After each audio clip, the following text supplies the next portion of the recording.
Ibrahim saya berwasiat, jaga persatuan dan kesatuan. Berbeda pendapat mazhab itu biasa. Dari dulu ulama-ulama kita berbeda pendapat. Tapi jangan saling menghina, jangan saling menghasut dan saling memojokkan. Bersaudaralah karena Allah. Jangan melaksanakan sunnah, mencari-cari dalil untuk melemahkan sesama muslim. Laksanakan sunnah yang Anda yakini, tapi jangan mencela sesama muslim. Belajar kita dari puluhan tahun yang lalu. GAM dengan tentara ribut, sudahlah, capek sudah kita ribut, tidak ada enaknya.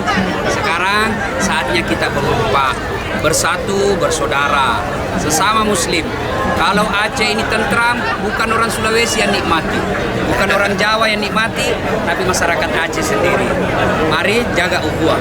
Wa'tasimu bihablillahi jami'a wa la tafarraqu.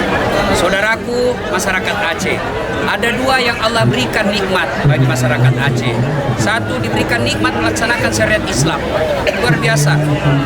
Berapa provinsi yang ada di Indonesia, hanya Aceh yang diberikan kewenangan untuk mendirikan syariat Islam dengan dinas syariat Islam.